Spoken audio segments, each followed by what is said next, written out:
to this. I will accommodate the honourable members in 0 hour to raise their points. Matters raised with permission. Jayaji, request for issuance of commemorative stamps on 50 years of iconic films दीवार and Sholay. Jayaji. Thank you sir, आपसे request है आप इतना pen मत लिया करिए. Jayaji, your advice is well taken. Thank you.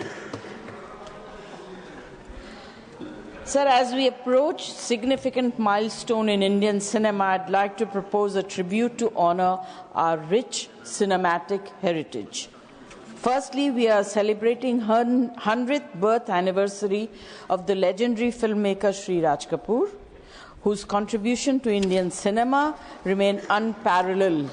Additionally, 2 iconic films like Diwar and Sholay will soon mark their 50th anniversary. These films have not only captivated audience with their timeless stories, but have also affected the aspirations and struggles of the common man, leaving an indelible mark on Indian cinema. Notably, Sholay, released in 1975, achieved a historic feat by running uninterrupted in theatres for 5 years, a testament to its enduring appeal. In light of these occasions, I request the government to consider issuing commemorative stamps for the 50th anniversary of Diwar and Sholay. The initiative would serve as a cultural bridge between generations, highlighting the importance of preserving Indian cinematic heritage and the role of cinema in shaping our cultural identity. It would also provide an opportunity to celebrate these cinematic milestones while inspiring future generations to appreciate the artistic and social significance of these films. Recent celebrations and tributes, such as the special screening of Diwar by the Film Heritage Foundation and the upcoming tribute to Sholay at IFA 25, demonstrate the enduring appeal of these classics. I request the government to consider this proposal as a way to recognize the immense contribution of these films and filmmakers to our national cultural identity. Thank you. Shri Iran Kadadi. Shri Iran Kadadi. Nothing is going on record. Shri, please. धन्यवाद. Iran Kadadi, you speak, that will go on the record. धन्यवाद उपसभापति महोदय, आपने मुझे शून्यकाल में बोलने का अवसर दिया. मैं इस सदन के माध्यम से कर्नाटक में बढ़ते अपराध कानून व्यवस्था की विफलता और उच्च न्यायालय के आदेश की अनदेखी का गंभीर मुद्दा उठना चाहता हूं. कर्नाटक आज एक अपराध का केंद्र बना चुका है. अप्रैल 2023 में कर्नाटक उच्च न्यायालय ने राज्य सरकार को नेशनल इन्वेस्टिगेशन एक्ट के तहत 3 नई विशेष अदालतों स्थापित करने का निर्देश दिया था, क्योंकि बेंगलुरु में मौजूद एकमात्र विशेष अदालत पर अत्यधिक दबाव है और 8 से 9 साल पुराने मामले लंबित है. न्यायालय ने स्पष्ट रूप से कहा था कि मैसूर, बेलगावी और कलबुर्गी में 6 महीने के भीतर विशेष अदालतों स्थापित होने चाहिए, ताकि आतंकवाद और संगठित अपराध से जुड़े मामलों की त्वरित सुनवाई हो सके. लेकिन कांग्रेस सरकार न सिर्फ राज्य में कानून व्यवस्था को बनाए रखने में विफल रही है, बल्कि उच्च न्यायालय के आदेश का पालन भी नहीं कर रही है. इसके कारण कर्नाटक में हत्या, लूट और सांप्रदायिक घटनाओं में तेजी आई है. मंगलूर में कुकर बम ब्लास्ट, बेंगलुरु में स्थित Rameshwar cafe bomb blast, Ramnagar के बिड़दी में ऑटोमोबाइल निर्माण कंपनी के दीवार पर पाकिस्तान जिंदाबाद के नारे लिखे गए, जो राज्य की सुरक्षा के लिए गंभीर चिंता का विषय है. हाल ही में हम्पी में विदेशी पर्यटकों की हत्या की गई है. मैसूर के उदयगिरी पुलिस स्टेशन पर हमला किया गया, जिससे यहां स्पष्ट है कि अपराधियों को राज्य सरकार से कोई डर नहीं है। इतना नहीं है, इतना ही नहीं, कांग्रेस सरकार के मंत्रियों पर गोल्ड स्मगलिंग में शामिल होने का आरोप है। और सबसे चिंताजनक बात है कि खुद कांग्रेस के एक वरिष्ठ मंत्री ने विधानसभा में स्वीकार किया कि 48 नेताओं के हनी ट्रैप करने मजिश हुई है। कांग्रेस सरकार की विफलता और न्यायालय के आदेश के अवहेलना के देखते हुए मैं केंद्र सरकार से आग्रह करता हूं कि कर्नाटक के राष्ट्रीय जांच एजेंसी की विशेष अदालतों की तत्काल स्थापना सुनिश्चित की जाए। राज्य में बढ़ते अपराधियों के जांच एनआईए के सौंपी जाए और मामलों की गंभीरता को देखते हुए केंद्र सरकार द्वारा राज्य सरकार को उचित निर्देश दिया जाए। धन्यवाद। धन्यवाद। माननीय चेयरमैन ने रामजी लाल सुमन की नोटिस पर ऑलरेडी निर्णय दे दिया है। Please go back your seat. Shrimati Sudha Murthy, please, आपकी बात ही रिकॉर्ड पे जाएगी, तो प्लीज बोले। Nelson Mandela, please take your seat. Please take your seat. Sudha ji बोल रहे हैं, प्लीज बोले दीजिए। If you destroy the education system and the teachers, the country will be destroyed. In the view of that, I want to talk about the plight of teachers who are not. सुधा जी बोल रहे हैं, please. Who are no, not. Already chairman साहब ने इसमें अपना निर्णय दे दिया। No, please. Sir, look at the condition. We always say teachers are the best, to teach our children, but we send our children to school. But how many teachers are really good? When you have aided schools, aided college, private college, they hire teachers who are really suffering a lot. They don't get, they get salary only for 10 months, not even for 12 months. They don't get maternity leave. They will be very busy. The management makes them very busy in admission process, at times marketing. Sometimes, if they get teaching hours, it will be more than the regular teachers, because regular teachers get extremely good salaries thanks to our Prime Minister's salary system for the primary school and high school. They get very good salaries, but who are permanent. But these additional teachers, what they get a pittance, maybe 1/10 of that. But they get number of hours, more teaching hours than the regular teachers, and their salary will be 1/10. And even though they work for 20-25 years, they will never get a pension. They will have a lot of financial difficulties. And when you expect teachers should teach well and make education system better, how can it be possible? When you pay peanuts, you get monkeys. That's a well-known thing. So I look at the teachers' plight in education system, where they do additional work, and teachers who are trained in education system are doing more commercial work when it is against their wish, and they don't get paid. I'm not asking for make them permanent. It is not possible in today's system. But at least I request the management should give them good salary, and government should make a policy and checking the management system, checking the teachers' salaries, whether they are getting or not, because there is absolutely no control today in a private and aided schools or colleges. There is no checking, and they are ill-treated. If you have bad teachers, please remember what you will do to the entire generation. On the behalf of all those non-confirmed teachers, I'm standing here and asking government to make a policy or a method to check their salaries and their work. Thank you, Sudha ji. माननीय Shri Sukhendu Sekhar Roy, need for fencing of Indo Bangladesh border. माननीय Shri Sukhendu Sekhar Roy, not present. माननीय Shri Ramchandra Jangra, demand for conferring Bharat Ratna to Swami Kalyan Dev. धन्यवाद मान्यवर, आज मैं आपके माध्यम से एक बहुत बड़ी महत्वपूर्ण विषय सदन के सामने रख रहा हूं. मान्यवर, पूरा भारत ब्रह्मलीन स्वामी कल्याण देव जी से परिचित है. वह एक ऐसी महान विभूति थे जिन्होंने शिक्षा व भारतीय संस्कृति के विकास हेतु अपने जीवन के 100 साल लगाकर अद्भुत व अविस्मरणीय कार्य किया। मान्यवर, इस महान संत का जन्म उत्तर प्रदेश के छोटे से गांव में 26 जून 1876 को एक विश्वकर्मा परिवार में हुआ था। 128 साल की आयु में उन्होंने 14 जुलाई 2004 को भगवत की जन्मस्थली सुकरताल में अपना पंचभौतिक शरीर का त्याग किया था। उनमें बचपन से वैराग्य के भाव थे, इसलिए उन्होंने 14 साल की उम्र में घर त्याग दिया और 17 साल की उम्र में 1893 में उनकी मुलाकात राजस्थान के खेतड़ी के महाराज के यहाँ स्वामी विवेकानंद से हुई थी। स्वामी विवेकानंद ने उनको कहा कि युवक, भगवान किसी मठ मंदिर में नहीं, गरीब की झोपड़ी में बसता है। गरीबों की सेवा को अपना लक्ष्य बनाओ, तुम्हें भगवान की प्राप्ति हो जाएगी।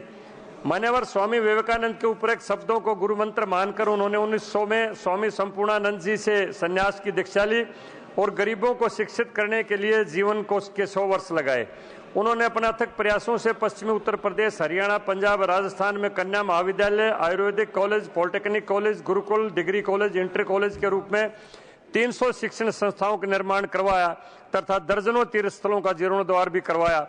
भागवत की जन्मस्थली सुकरताल को मुख्य रूप से उल्लेखित किया जा सकता है। मान्यवर, राष्ट्र के प्रति उनकी उत्कृष्ट सेवाओं को देखते हुए भारत सरकार ने उन्हें 1982 में पद्मश्री तथा 2000 में पद्म विभूषण से अलंकृत किया। मान्यवर, स्वर्गीय चौधरी चरण सिंह जब प्रथम बार उत्तर प्रदेश के मुख्यमंत्री बने, उन्होंने कहा था कि जनहित के जितने वीतराग स्वामी कल्याण देव ने किए हैं उतने सरकार भी नहीं कर सकती कार्य। मान्यवर, आपके माध्यम से सदन को जानकारी दे रहा हूं कि स्वामी कल्याण देव ने कभी किसी संस्था में कोई पद नहीं लिया, किसी संस्था का पानी तक नहीं पिया। जिस भी संस्था में रुकते थे, निरीक्षण के लिए जाते थे, बाहर के कुएं से पानी लाके पीते थे और 5 घरों से भिक्षा का आटा मांगकर वहां की रोटी खाते थे। मान्यवर, भारत सरकार से मेरी मांग आपके माध्यम से कि वीतराग ब्रह्मलीन स्वामी कल्याण देव जी को भारत का सर्वोच्च सम्मान भारत रत्न दिया जाए। इससे करोड़ों लोगों को जन सेवा की प्रेरणा मिलेगी और ये महान संत को सच्ची श्रद्धांजलि होगी। धन्यवाद। Shri Sukhendu Sekhar Roy, need for fencing of India Bangladesh border. Thank you, sir. The total length of India-Bangladesh border is 4,096.7 kilometers, out of which 865 kilometers is yet to be fenced, and it includes 174 kilometers of non-feasible gap. West Bengal, among all other states in India, has the longest land border with Bangladesh, which is 2,217 kilometers. One of the major challenges reportedly being faced in completing the feasible stretches of fencing projects relates to unwarranted objections and problems created by the border guard Bangladesh. One such recent problem created by the border guard of Bangladesh at Sukhdevpur in Malda district of West Bengal was foiled by the local people with the help of the police and border security force. In the district of Cooch Behar recently, miscreants from the other side of the border are at times infiltrating into our villages and looting the valuables and food grains of the villagers. This is an alarming situation in that border area of Cooch Behar. Sir, with the emerging situation in Bangladesh, government is required to be more vigilant and adequate measures should be initiated on war footing to complete the fencing of feasible stretches of Indo-Bangla border. Lastly, sir, the Coastal Guard and other authorities should also be more alert in the Sundarbans Delta in the interest of our national security.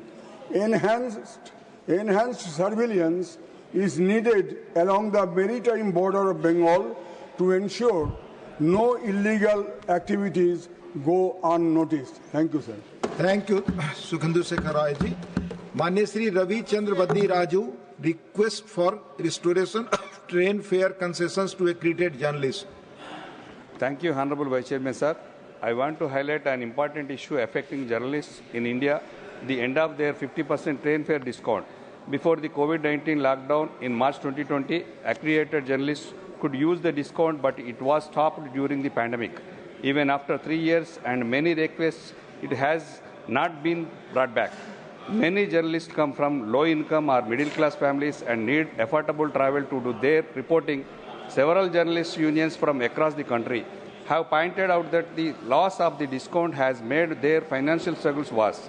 For example, a ticket that used to cost ₹50 with the discount now costs ₹100. Reports also show that railways earned an extra rupees 2,242 crore in 2022-2023 after cutting similar discounts, which shows they can afford to bring back their benefit for journalists.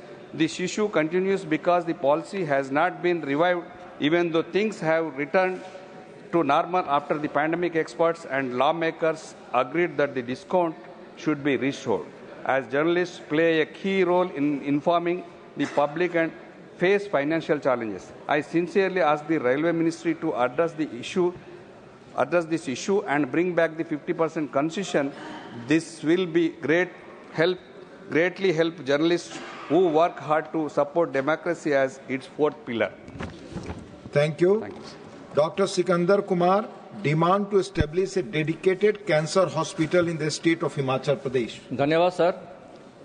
महोदय, मोदी सरकार के पहले 2014 से 19 और दूसरे 2019 से 24 कार्यकाल के दौरान स्वास्थ्य क्षेत्र में क्रांतिकारी परिवर्तन आए और वर्तमान कार्यकाल में भी मोदी सरकार स्वास्थ्य क्षेत्र में लगातार सुधार और लोगों को बेहतर एवं सस्ती स्वास्थ्य सुविधाएं उपलब्ध कराने के लिए प्रतिबद्ध है।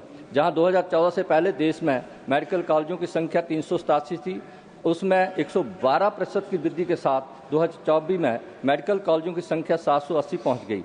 मुझे बताते हुए हर्ष होता है कि मोदी सरकार के पहले कार्यकाल में स्वास्थ्य मंत्री रहे और वर्तमान में भी केंद्रीय स्वास्थ्य मंत्री आदरणीय श्री जगप्रकाश नड्डा जी के प्रयासों से हिमाचल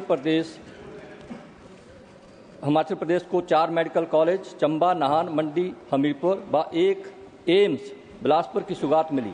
चारों मेडिकल कॉलेज अभी निर्माणाधीन है, जबकि एम्स बिलासपुर में बहुत से विभाग शुरू हो चुके हैं, जो कि हिमाचल वासियों के लिए किसी वरदान से कम नहीं है। महोदय, केंद्र सरकार ने देशवासियों के स्वास्थ्य का चिंतन करते हुए अनेक कल्याणकारी योजनाएं भी शुरू की हैं। अध्यक्ष महोदय, हम जानते हैं कि कैंसर एक ऐसा मर्ज है जो तेज गति से मानव जाति को अपनी चपेट में ले रहा है और दिनों दिन इसके मरीजों की संख्या लगातार बढ़ती जा रही है।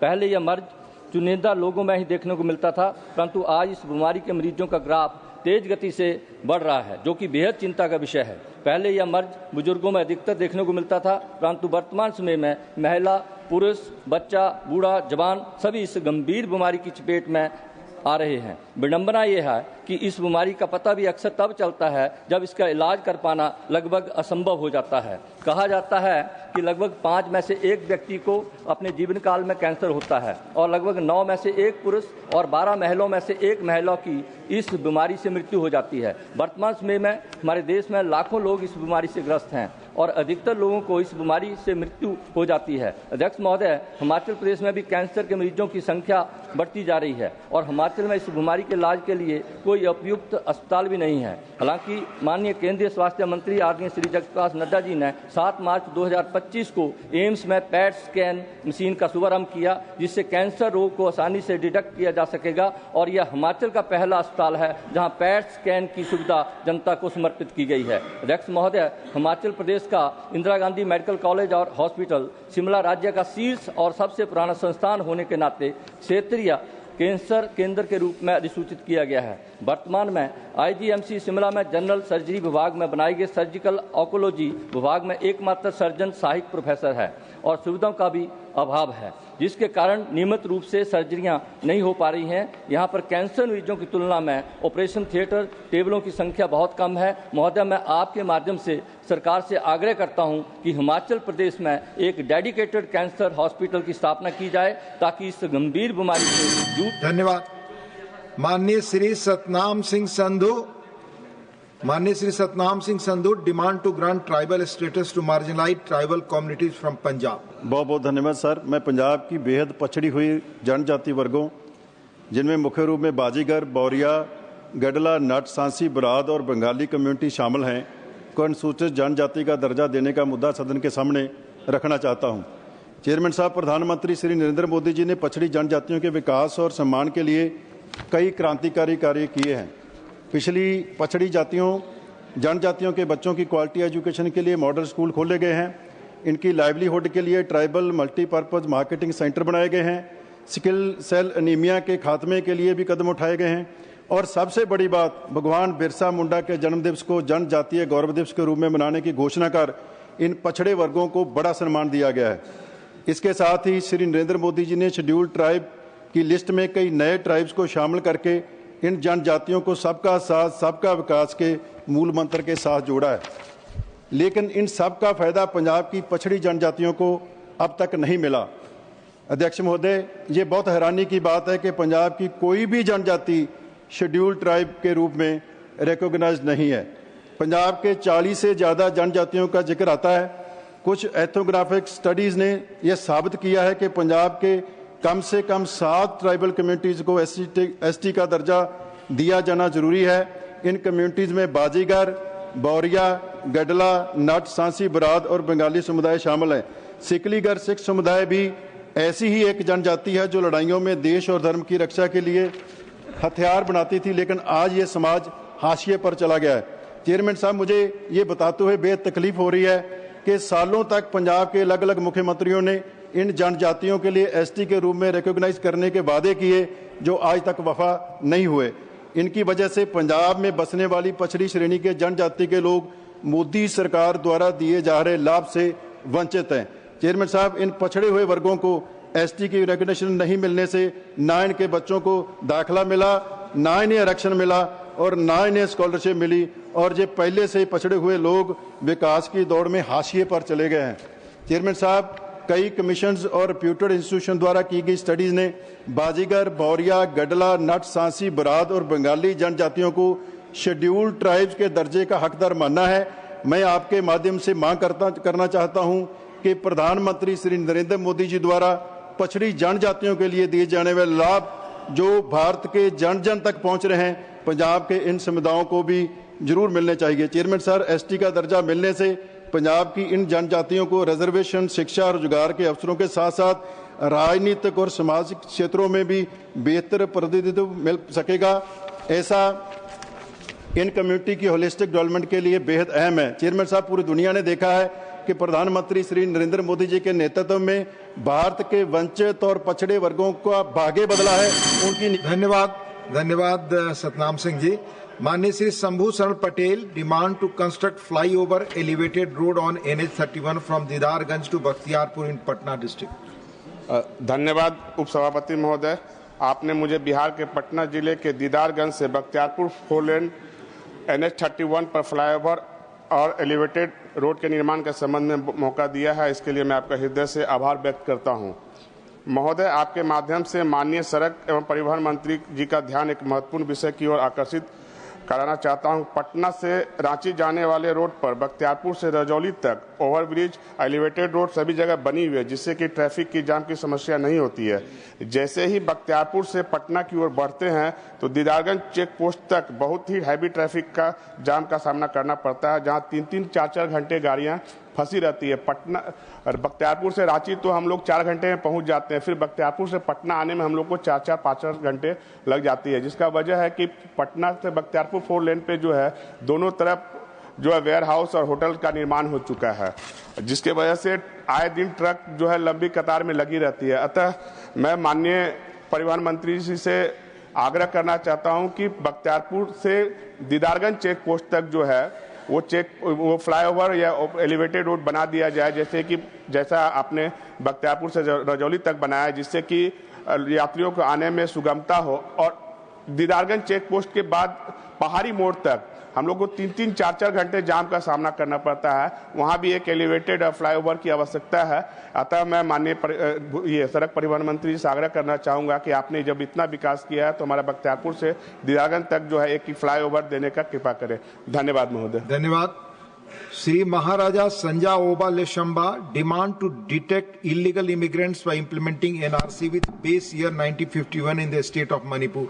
Thank you, sir. Sir, due to present law and order situation in Manipur, it will not be conducive to make any alteration in the existing electoral constituencies of Manipur.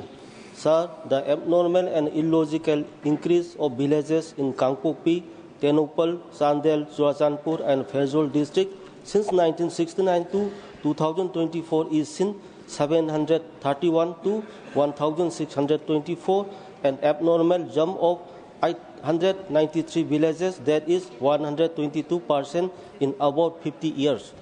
Sir, in contrast, the Naga-dominated areas, the increase is a mere 49 from 527 to 576 villages, only 9% increase. Sir, the figure speaks an eloquent volume of nefarious activities carried out by a particular community so as to capture the political gain in Manipur.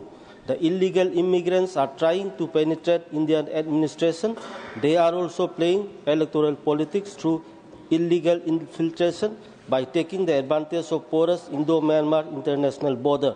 So, my humble submission to the Government of India is that before proceeding further for any kind of alteration like delimitation process in the existing electoral constituencies, it is mandatory to detect the illegal immigrant first by implementing NRC with base year 1951 and deport them to their respective countries. This will be the only logical solution. Otherwise, the state of Manipur will have a huge demographic imbalance and the indigenous people will suffer a lot in their own homeland and their questions of future existence will be uncertain and gloomy. Thank you, sir. Thank you. Sri Haris Biran demand to revive marginalized communities by incorporating current socio-economic realities. Thank you, Deputy Chairman, sir. Sir, I would like to draw the attention of this House on the grave concerns about non-revision of reservation lists, which impacts the marginalized communities like the SCs, STs and the OBCs. Sir, the reservation was introduced in the Constitution to uplift the SCs, STs and OBC communities due to their social and educational backwardness, which stem from various historical reasons. Sir, the lists of communities who are entitled to reservation and their percentage of reservation were fixed, keeping in mind the backwardness of each community. So the purpose of reservation under Article 16(4) of the Constitution was to ensure adequate representation of backward classes in government jobs. However, whether this objective has been achieved remains an unknown fact, as there is no clear data as to which communities have been adequately represented and which remain underrepresented. Sir, the socio-economic conditions of different communities evolve over the time, and static reservation list may not reflect the actual need of each community. As per the constitutional mandate, reservation under 16(4) for any backwards class should cease once that community has achieved adequate representation in government jobs. Similarly, reservation percentage should be increased for those backward communities that are still severely underrepresented. This revision of the reservation list is mandated by the Honorable Supreme Court's celebrated judgment in Indira Sahni's case. Following this case, both central and state legislations have been enacted to undertake a revision of the reservation list every 10 years. Sir, despite the Supreme Court judgment and the central and state legislations, no reservation has yet taken place across the country. The primary reason for this is the non-availability of a socio-economic caste survey. Sir, only if a socio-economic caste survey is conducted can we accurately determine which communities are overrepresented and which are underrepresented in government jobs. According to a survey conducted by an NGO, Shastra Sahitya Parishad in the state of Kerala, SC community is underrepresented by approximately 22%, ST community by 49%, OBCs by 41%, and the Muslim community by 135%. This survey paints a grim picture of the reservation system, showing that certain communities have disproportionately benefited from reservations and are now overrepresented in government jobs, while others remain severely underrepresented.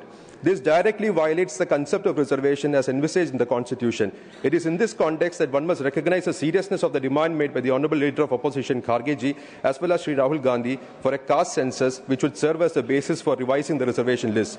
I urge the government to immediately conduct a socio-economic caste survey so that backward and marginalized communities receive adequate representation in government jobs. Thank you, sir. Thank you.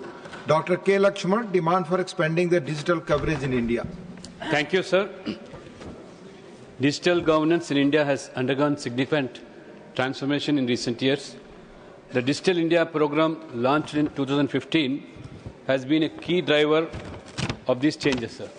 By 2023, 1.3 billion Aadhaar cards have been issued, covering 99% of the population of the country, and reducing these leakages, enhancing facility.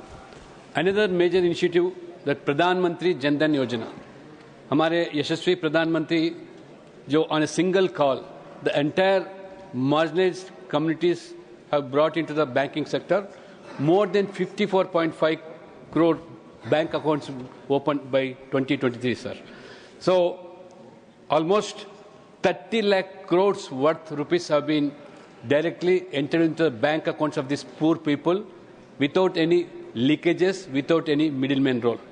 हमें सुनते थे पहले पिछली सरकार के समय में प्रधानमंत्री खुद बताए, दिल्ली से हम अगर 100 रुपये गरीब के हित के लिए भिजाए तो सिर्फ 15 रुपये गरीब को पहुंचता था, 85 रुपये दलारी के जेब में पहुंचता था. This is the transformation took place under Modi ji's rule, sir. Apart from this, My Government platform, which has also registered 1.5 crores contributing to governance discussion policy making. And similarly, DigiLocker has provided 1.4 billion documents now securely stored on the platform and reducing the need of physical works. Sir, despite these advancements, there are challenges. Challenges remain, particularly including this digital divide in rural areas, where only 39% of the rural households have been access to internet. Moving forward, efforts should focus on improving internet connectivity, expanding digital literacy, and strengthening cyber security to protect citizens' data. Continued investments in these areas will further enhance digital governance and ensure that all citizens, and more particularly people in the rural areas and poor, regardless of location, can benefit from these services provided. Thank you. Thank you. Shri Prakash Ji Baraik ji, need for adequate minimum support price for farmers across the country. Thank you, sir. Thank you, Vice Chairman, sir. किसान के उचित MSP की तत्कालीन आवश्यकता. मैं सदन का ध्यान किसान के उचित न्यूनतम समर्थन मूल्य एमएसपी के अत्यंत आवश्यकता के ऊपर आकर्षित करना चाहता हूं. किसान हमारे देश की रीढ़ की हड्डी है, सर, लेकिन हमारे किसान अभी भी अस्थिर बाजार मूल्य, बढ़ती उत्पादन लागत एवं आर्थिक संकट से जूझ रही है. 2006 में डॉक्टर एसएम स्वामीनाथन की अध्यक्षता में राष्ट्रीय किसान आयोग ने सभी फसलों के ऊपर एमएसपी के उत्पादन भरित औसत का 50% निर्धारित करने का सिफारिश किया था. इस फॉर्मूले को C2+50 कहा जाता है, जिसमें कुल उत्पादन मूल्य, लागत, भूमि की अनुमतित किराया एवं ब्याज शामिल होता है, जिसमें किसान को उचित लाभ एवं वित्तीय स्थिरता मिल सके. 2022 में राज्यसभा के प्रश्नकाल में केंद्र सरकार ने जो जवाब दिया था, जो इन सिफारिशों को पालन करेगी एवं एमएसपी को उत्पादन की कुल 1.5 गुना निर्धारित करेगी. हाल में आर्थिक मामलों की मंत्रिमंडल समिति 2024-25 की सीजन में 14 खरीफ फसलों की एमएसपी मंजूर किया गया. हालांकि सरकार दावा करती है कि वह एमएसपी के उत्पादन लागत की 1.5 गुना निर्धारित करती है, लेकिन वास्तविक में यह गणना A2+FL पर आधारित है, ना ही C2 पर.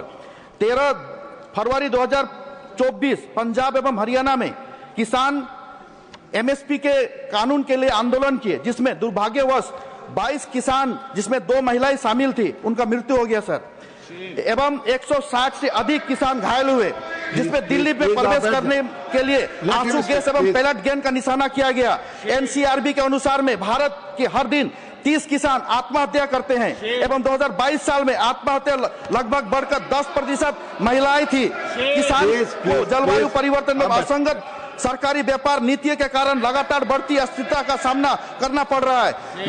इसलिए मैं सरकार से आग्रह करता हूं, तत्कालीन फसलों में एमएसपी उत्पादन की भरित औसत लागत का 50% बढ़ाया जाए एवं एमएसपी कानून की गारंटी सुनिश्चित किया जाए. Sir, doctor Radha Mohan Das Agarwal. बमुश्किल आधे मिनट का समय है, मैं वापस कर रहा हूं और कल इसे प्रथम सूचना के रूप में ले लें.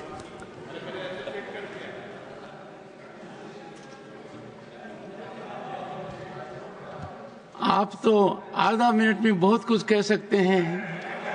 विषय महत्वपूर्ण है. आपके नाम की ओर गौर कीजिए, राधा मोहन. आभारी हो आपका. हो